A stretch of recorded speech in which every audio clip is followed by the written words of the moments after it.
Trigger warning. This episode has mentions of suicide. If you are in emotional distress, please reach out for support and know you're not alone. You can reach out to the Suicide and Crisis Lifeline by calling or texting 988, or reach out to the Crisis text line by texting HOME to 741741. Both of these resources will be in the description. If you're unsure if these topics will trigger you, please muscle test before continuing. Thanks for listening.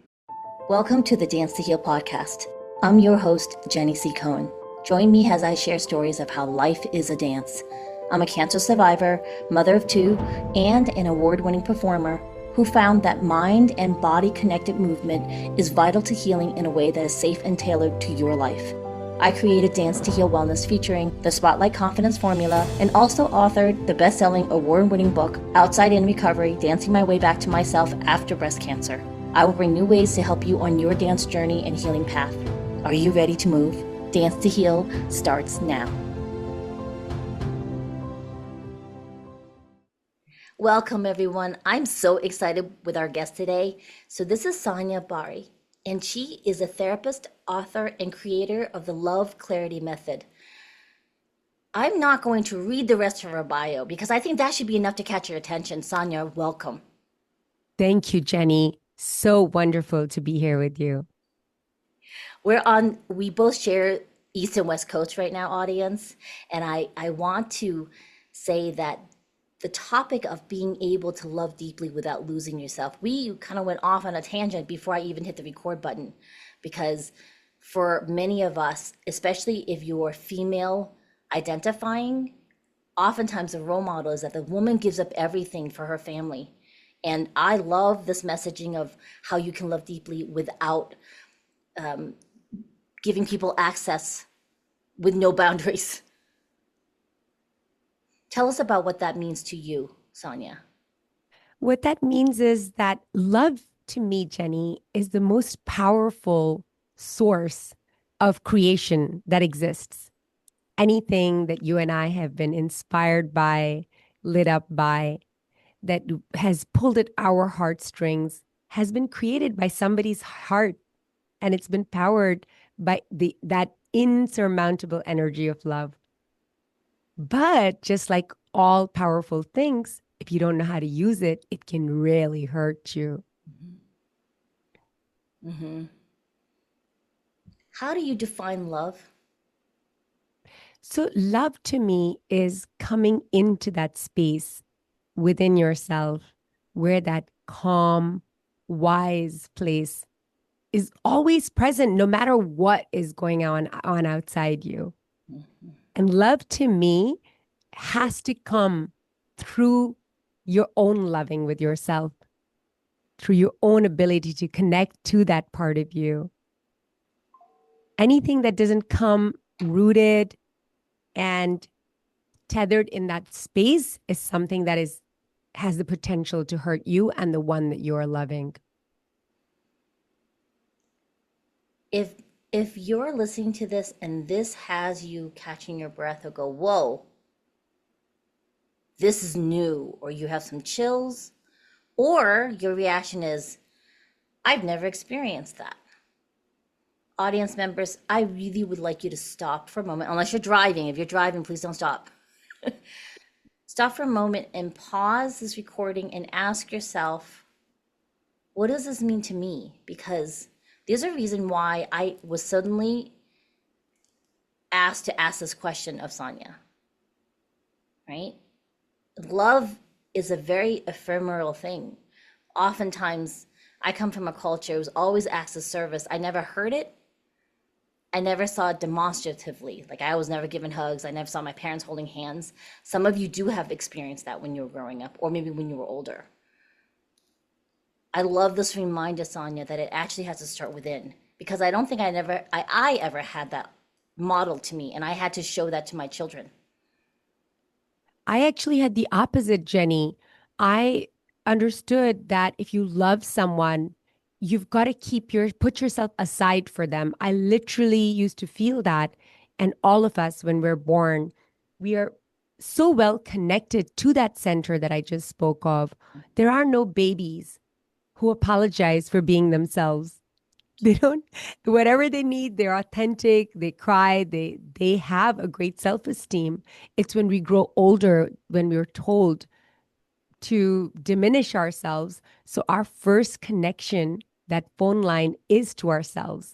It's later on that I literally remember programming myself, because then children are called selfish, especially they call terrible twos because children are exercising that thing. And that is the time when we, so to speak, tame the children, or we house break them.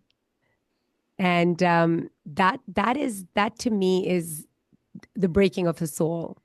And we get a chance later on, after we have really gotten ourselves hurt tremendously in that venture of trying to please everyone, get validation from everyone, that we come back to our second mountain and climb that back to ourselves. This time, with all of that other information that we have, that's also important for us to know how to socialize. We have to know that we can't take our clothes off just because all of our clothes off just because we're feeling hot, or start eating the cereal in the aisle before it's bought. We've got to know that. But this time around, we have that knowledge, but also that there is no real love unless we are first loving ourselves, loving others through ourselves. I love this observation, Sanya.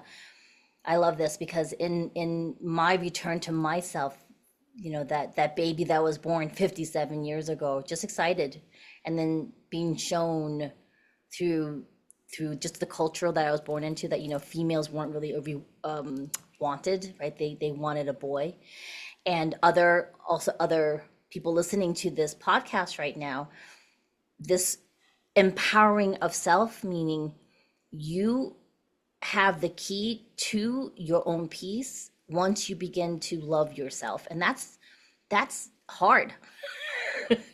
Sonia, Very hard. right? And it comes out of our mouths easily now. It took me a lifetime to realize that. Yes, because to me, self love felt like narcissism. And I thought to myself, I mean, all of us have somebody that we know is super narcissistic. And you have that person in front of you, and you're like, oh my God, I would rather be somebody who's taken advantage of and is people pleasing than like this person.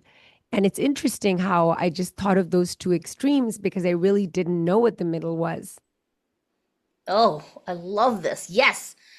Well, and then now in the research, they're realizing that the narcissism comes from people who are suffering from some form of trauma. It's like a protective stance, right? So it's not someone going out of their way going, I'm born and now I'm going to be completely manipulative and find some way to have everybody think that I'm in control when really I just want love. Yeah. Yeah. Hurt people hurt people. And even very small children, I'm going to say, let's say maybe somebody who's 9 years old, 8, 9 years old, if there is a person who is coming up with those narcissistic tendencies showing off, even a child that young can pick up on that person's insecurity. Like, I guess they really need to prove this. They really need to drive this point home about who they are and what they do. I guess they don't really feel very good about themselves. They may not be able to verbalize and articulate it, but they know that this person has got something to prove. While other people are resting, they're out there proving something. Even people pleasing, something that I suffered with, that I always keep an eye on.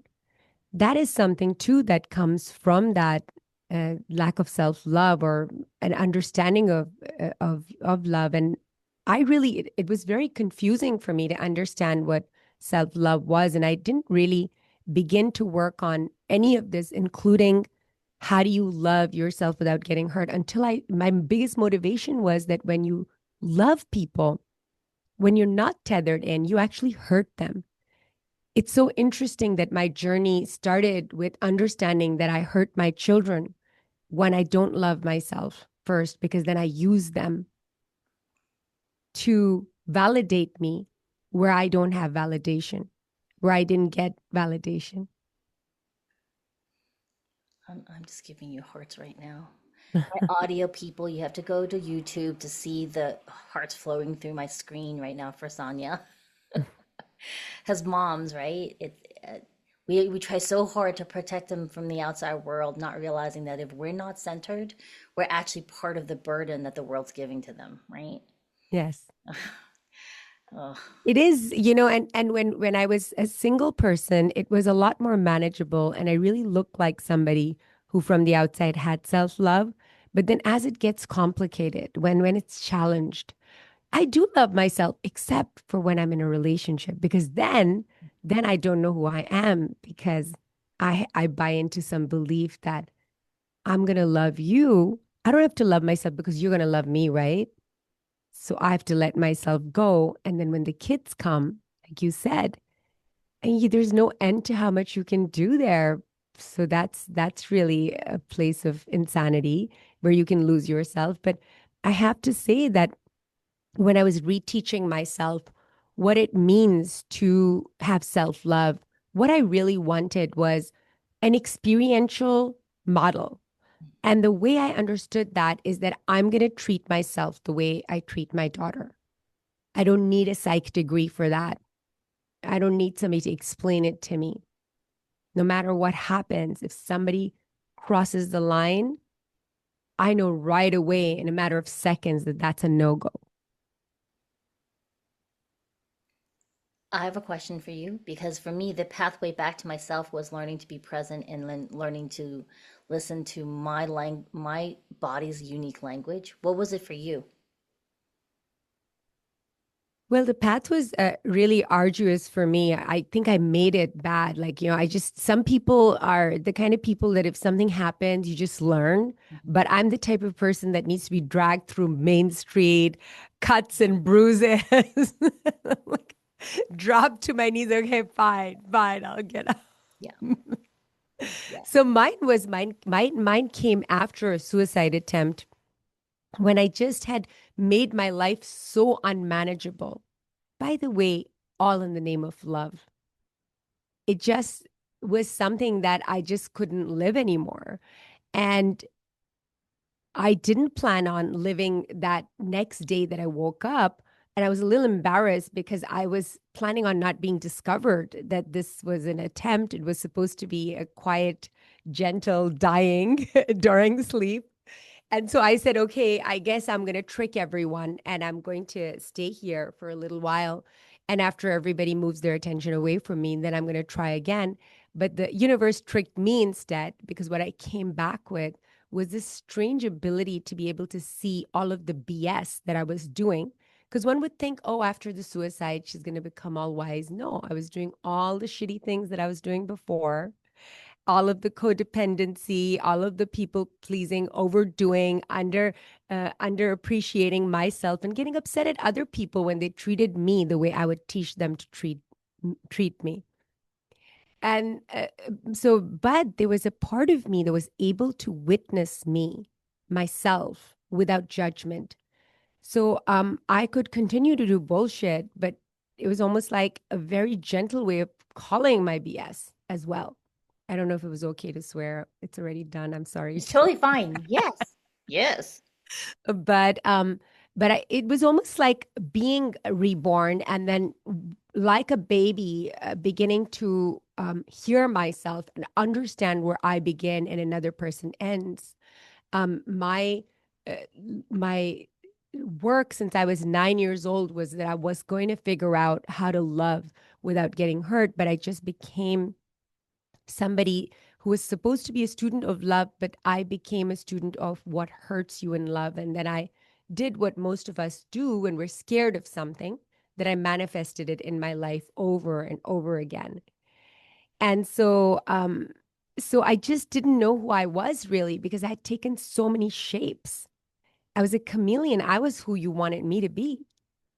So I literally had to rediscover myself, and integrated family systems theory really helped, where I started to understand and clarify the self-talk that I always had anyway, and started to do microscopic truths with myself, microscopic honesties, and understood this and really started to enjoy my company, Jenny.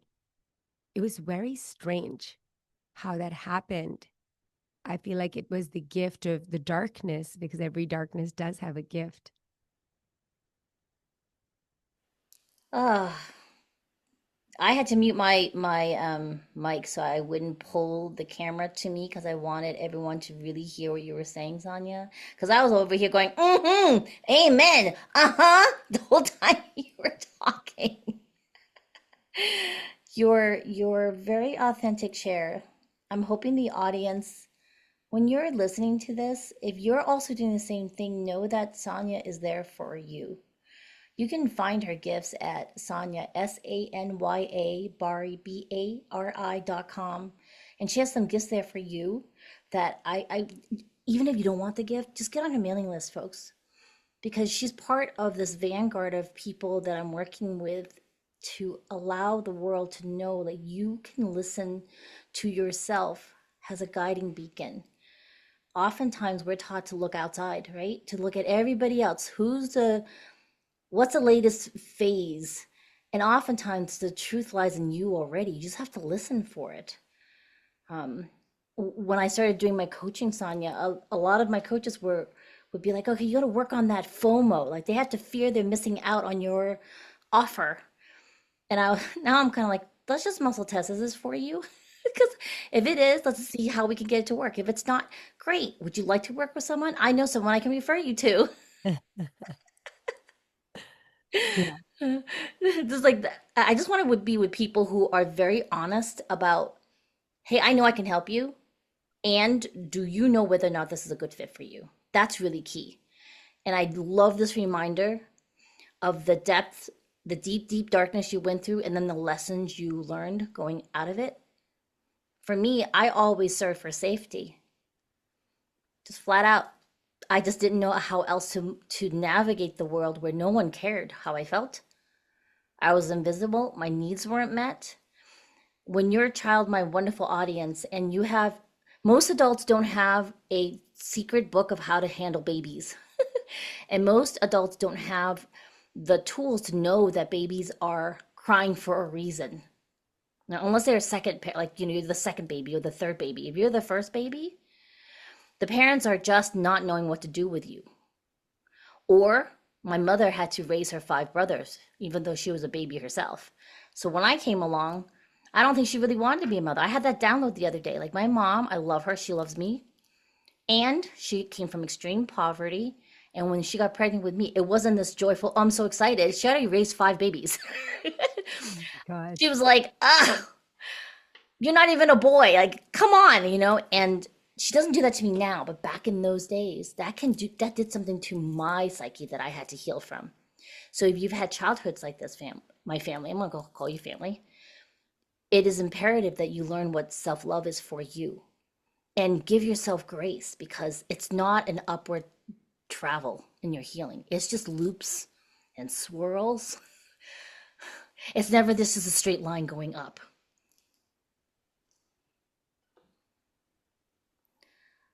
Sanya, when you're working with someone or someone's thinking about understanding what it is to love themselves, what's the first step? The first step is to become very clear about your self-talk and ask yourself, when I speak to myself, am I sounding like a boot camp counselor that's whipping myself into place? Or am I gentle and loving? Because we will often adopt the voice of the people who have been the meanest to us. Many times, we will start treating others the way we treat ourselves. And many times it is the ones that we love, that are closest to us, that we treat that way as well. Which is why we notice that why are we meanest to the ones that we are closest to. The only way you can treat another person is the way you treat yourself. You want to get rid of criticism? Don't criticize yourself. You want to stop judging? Don't judge yourself. You want to stop lying to other people? Don't lie to yourself anymore. You Ooh. want to stop the betrayal? Stop betraying yourself. So everything stems from your relationship with yourself. So the first thing to do is to stop the self-talk from being me. how does one do that besides work with you? Wait, they can just notice what it is and just almost like gently say that, firmly and gently. You could be a loving firm and say, I really, if you hear yourself speak in a way, for example, let's say that I'm getting ready for something that I'm late for, that I had no business being late for. I can get mean. It could be like, I can't believe you did this. I can't believe you knew the time is that. And I'll say to myself, I hear you. What you're saying is very important and you've got a point, but you do not speak to me that way. I don't want to be I don't want anyone to speak to me that way. And you start to heal your self-talk. The thing that I've learned about love that has really shaken everything and helped me create the growth method that I teach is that it's not about what you are doing in love that really matters or decides whether you're going to have a loving that's going to hurt and violate yourself and others, or if it's going to free you. It's where you are loving from that matters. Are you connected to your own loving? Are you connected to the part of yourself that is the abuser, that was taught by the abusers that you had in your life? Thanks for listening to the Dance to Heal podcast with Jenny C. Cohen.